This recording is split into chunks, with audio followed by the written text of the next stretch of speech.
Compañeros y compañeras, muy buenos días, sean ustedes bienvenidos y bienvenidas a nuestro primer encuentro del Seminario de Investigación, Acción Participativa y Reconstrucción Colectiva de las Memorias. Durante los años 60 y 70 del siglo XX, vivimos un giro epistemológico en diferentes campos del saber en América Latina, que aportó al surgimiento de corrientes de pensamiento y acción como la psicología de la liberación, la filosofía de la liberación, la comunicación y la educación popular, el tercer cine, la teología de la liberación y la investigación-acción participativa. Este giro respondía, entre otras, a la incapacidad de los modelos teóricos del momento de explicar las problemáticas del contexto y aportar alternativas para su tratamiento. El estructural funcionalismo, establecido como paradigma hegemónico en el ámbito de las ciencias sociales, se quedaba corto frente a las realidades latinoamericanas, llevándonos a una crisis de los modelos establecidos, que nos obligó a buscar otras formas de conocer y comprender nuestros contextos. Pues como bien diría Simón Rodríguez, esta América nuestra es tan particular que aquí inventamos o erramos. En esta búsqueda por otras formas de conocer y comprender nuestras realidades, llegamos a construir nuevos paradigmas de carácter dialógico, participativo y transformador, que parten del reconocimiento de los saberes y experiencias propias de las personas y comunidades vinculadas con las realidades que se desean conocer y transformar. Las condiciones de violencia y exclusión política, social, económica y cultural que dieron origen a este giro epistemológico siguen vigentes en América Latina y con ellas las propuestas de pensamiento que aquí se construyen para hacerle frente, como la investigación-acción participativa y la reconstrucción colectiva de la memoria, que se constituyen en perspectivas y herramientas que potencian las posibilidades de los procesos de educación comunitaria para transformar nuestras realidades hacia formas de vida más digna para todos y todas. Es por esto que a lo largo de este curso de IAP y Reconstrucción Colectiva de las Memorias, haremos un recorrido por los principales momentos históricos que constituyen el contexto de nacimiento de la IAP y los procesos de memoria en América Latina en el siglo XX.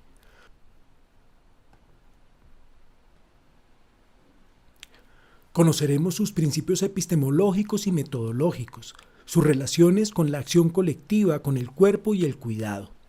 Conoceremos algunas experiencias concretas e intentaremos apropiarnos de algunas herramientas puntuales que nos ayudarán a emprender procesos de investigación desde esta perspectiva en diferentes contextos comunitarios.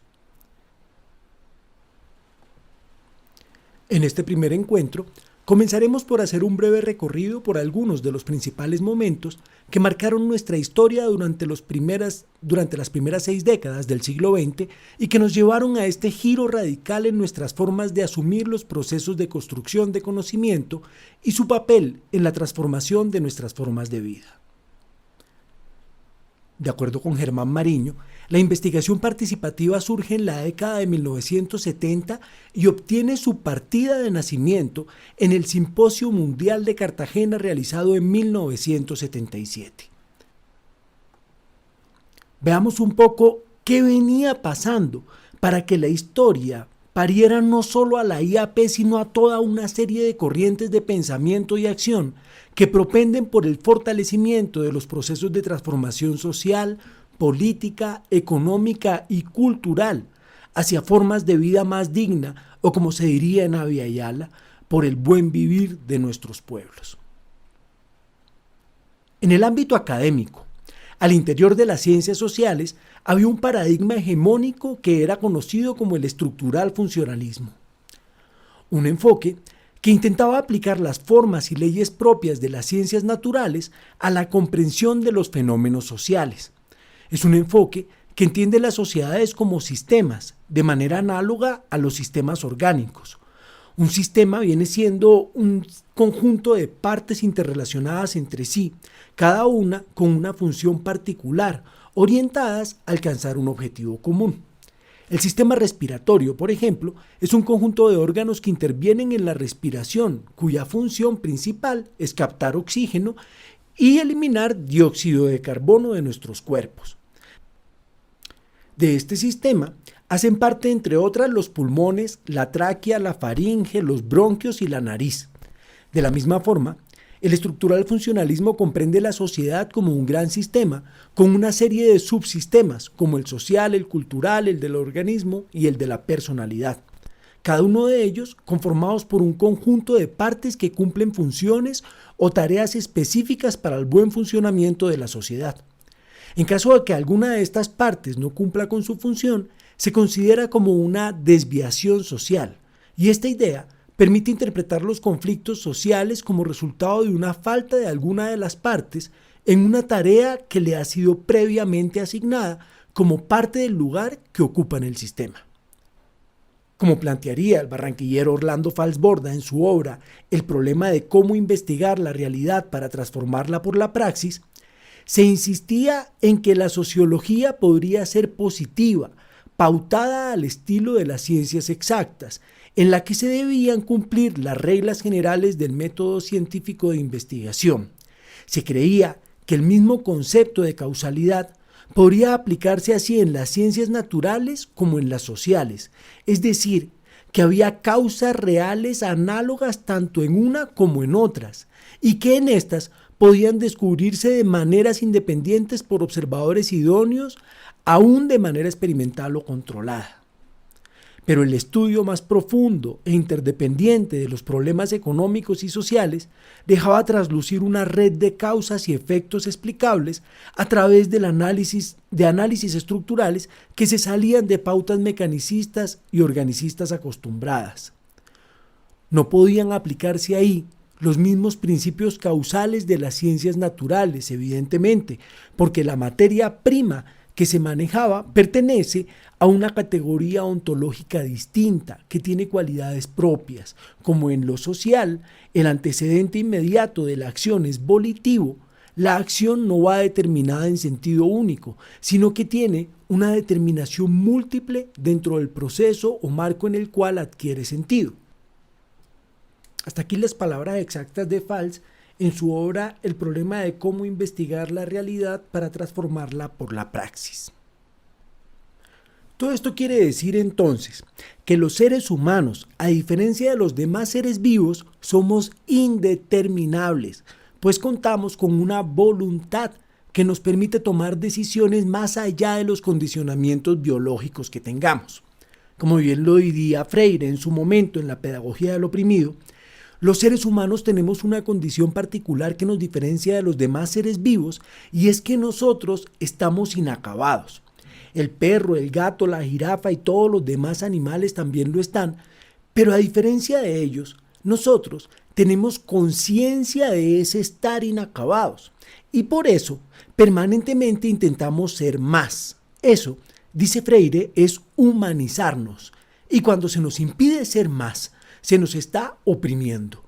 Esa voluntad de ser, esa posibilidad de desear nuevas formas de ser que están mediadas por nuestra cultura, nuestra subjetividad y por los diferentes contextos en los que se desenvuelven nuestras vidas, nos otorgan ese carácter indeterminable que acaba con la posibilidad de aplicar análisis unicausales a los fenómenos que tienen que ver con las vidas de los seres humanos y sus sociedades.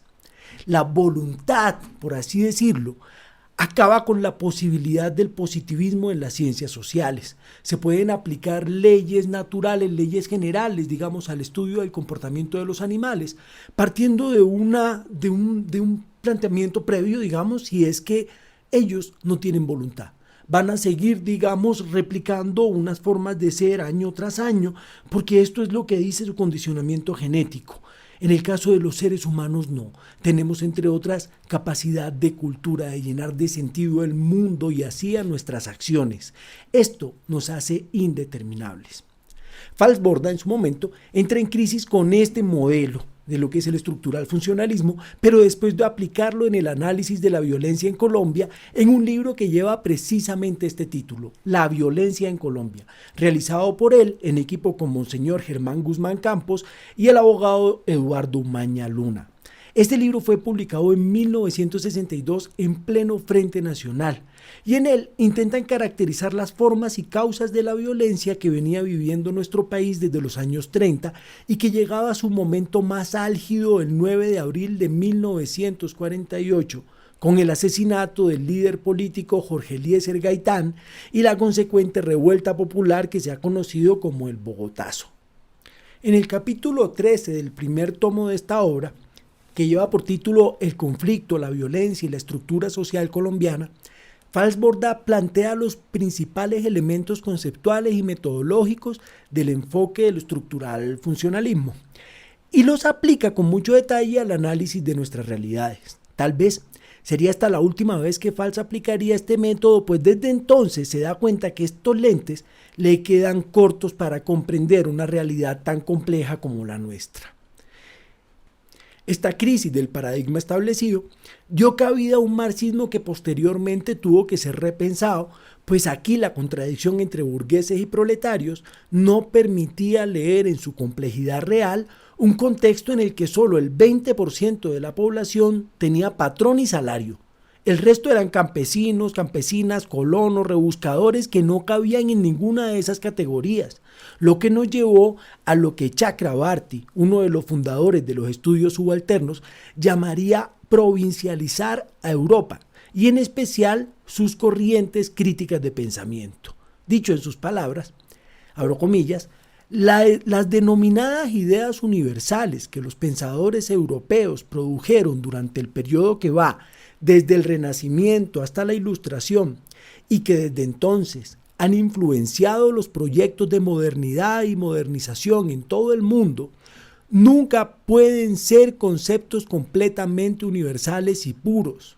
Las circunstancias de su formulación deben de haber importado elementos de historias preexistentes singulares y únicas, historias que pertenecen a los múltiples pasados de Europa. Como dicen popularmente, lo que funciona en Dinamarca no necesariamente aplica en Cundinamarca. Aquí necesitábamos teorías propias para entender contextos propios. En el ámbito de las tecnologías para la información y la comunicación, el siglo XX ha sido tal vez uno de los más particulares que ha vivido la humanidad.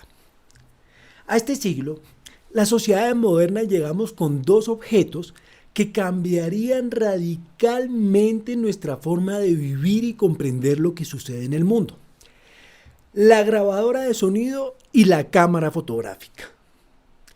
Esto transformó nuestra forma de comprender e intentar incidir en el desarrollo de nuestras sociedades. Pues esto nos permitiría, en palabras de Marshall McLuhan, llegar al siglo XX con cuerpos expandidos, pues según él, en una obra maravillosa que se llama El medio es el mensaje, los medios de información y transporte son extensiones de nuestro cuerpo.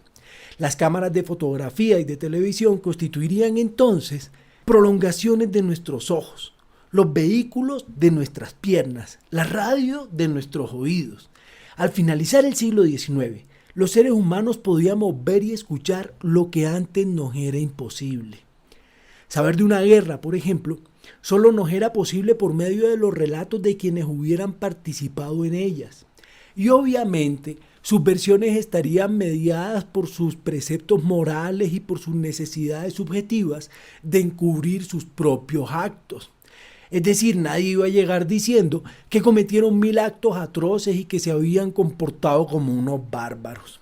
Cada quien habría llegado diciendo de allá que la guerra era un momento en que habían defendido a su patria o a sus congéneres, en fin, en que habían librado batallas por la libertad de la humanidad, pero no hubiéramos podido tener la oportunidad de ver a los ojos lo que realmente era una guerra.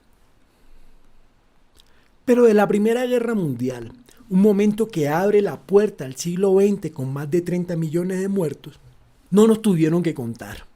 Lo vimos con nuestros propios ojos gracias a las fotos que enviaron los reporteros de guerra. Así nos dimos cuenta que las guerras no eran escenarios de grandes héroes que pintaban los artistas en el siglo XIX, como cuando un rey pagaba por representar sus hazañas. Ahora, la imagen de la guerra no era la de los caballeros relucientes en sus blancos caballos, sino la de las trincheras llenas de ratas y tifoidea. Ya no eran un escenario deseable, eran imágenes que nos mostraban lo bajo que podíamos llegar los seres humanos.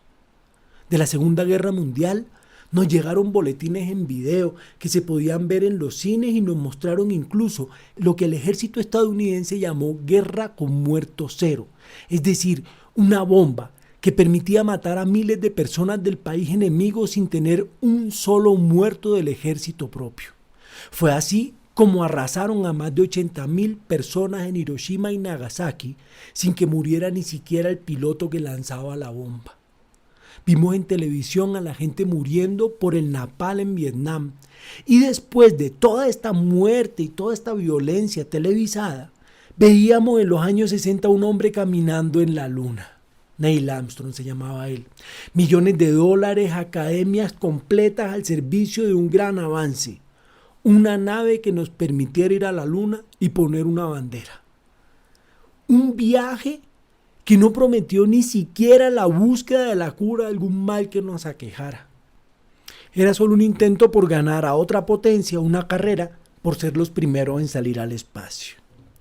Mientras aquí moríamos de hambre y codicia, la ciencia miraba a la luna. Y mientras uno mira a la luna, en la Tierra obviamente no pasa nada. Pero aquí abajo todo estaba que ardía. En América Latina la represión, la exclusión y la pobreza se convertían en pandemia. Dictaduras militares en Brasil, en Chile, Argentina, Bolivia, Uruguay, Paraguay y Perú. En Colombia, los dos partidos políticos tradicionales habían pactado un sistema de alternancia de poderes conocido como el Frente Nacional, que dejaba a todos los demás partidos, movimientos y personas que no hicieran parte de sus filas por fuera de toda posibilidad de acceder al poder político por la vía electoral. En ese contexto de violencia, pobreza y exclusión, mientras Armstrong clavaba orgulloso la bandera de los Estados Unidos en la luna, Paulo Freire, Orlando Falsborda, Ignacio Martín Baró, Augusto Boal y otros pensadores y pensadoras en diferentes países de esa que Martí llamaría nuestra América, decidieron que sus campos de saber tendrían que dar un giro radical, que no tenía sentido el pensamiento si éste no cambiaba la vida de las personas. Decidieron que era hora de hacer la ciencia mirando hacia la Tierra y conversando con quienes habitaban en este planeta. Paulo Freire, en medio de su exilio, propuso una educación liberadora. Lo mismo hizo Ignacio Martín Baró en el campo de la psicología, Camilo Torres en el de la teología, Falsborda en el de la investigación social, Pino Solanas en el del cine, Augusto Boal en el teatro, Mario Kaplún en la comunicación, Enrique Dussel en la filosofía y así en cada uno de los campos del saber. Vivimos en América Latina un giro de la luna a la tierra en nuestros campos de saber, que nos llamaba a volver a nuestras raíces, a escuchar, a reconocer, a valorar lo que somos y hemos sido. Nos comenzamos a dar cuenta que estábamos conociendo el mundo desde esquemas científicos que no correspondían con nuestras propias realidades, necesidades y sueños. Que estábamos repitiendo esquemas teóricos y metodológicos que no se parecían a lo que somos y decidimos reinventar las formas en que construíamos el saber. Apostamos por formas dialógicas de conocer, donde se reconoce que todos y todas tenemos algo por aportar y por aprender. Aprendimos con Freire que nadie educa a nadie, que nadie se educa solo, que todos y todas nos educamos en comunidad. Exploramos el diálogo como forma de conocer y de encontrarnos, de tejer vínculos y comprender nuestros contextos. Apostamos por escuchar a quienes habían sido silenciados. Comenzamos a dar vida a una forma distinta a la que nos proponía la academia hegemónica para conocer y transformar el mundo, el diálogo de saberes. Y ese es precisamente el corazón del giro epistemológico al que me vengo refiriendo en América Latina durante el siglo XX. El paso de un positivismo en las ciencias sociales a una lógica de conocimiento de la realidad, de comprensión de la realidad desde el diálogo de saberes. A un paso de lo racional a lo vivencial, o como diría después Falsborda, a lo sentipensante. Un paso de la aparente neutralidad de las ciencias a la toma de un papel activo en la transformación de los contextos sociales adversos que se venían estudiando. Un paso de la unicausalidad a la multicausalidad. Esto es el gran giro epistemológico en las ciencias en América Latina que da pie a todos estos campos de saber para la liberación de los que venimos hablando. Una transformación que no deja de lado ni siquiera las creencias religiosas de nuestra gente, pues a partir de 1962, con la convocatoria al Concilio Vaticano II, se empieza a transformar la vivencia de esa fe religiosa hasta formas cada vez más radicales en lo que se conocería después como la teología de la liberación. Entonces, una América Latina convulsionada en lo político, en lo cultural, en lo social, en la academia misma. Esa es la América Latina que termina pariendo la investigación-acción participativa que seguiremos viendo en las sesiones que vienen. Muchas gracias compañeros y compañeras por su atención y recuerden que si desean seguir profundizando en torno a este tema, pueden buscar material en nuestra plataforma IAP y Reconstrucción de la Memoria.blogspot.com. Ahí encontrarán películas, documentales y diversos artículos que siguen profundizando en torno a este tema de la historia de nuestra América durante el siglo XX. Nos vemos en nuestra próxima sesión en la que abordaremos la pregunta de ¿qué es la investigación-acción participativa?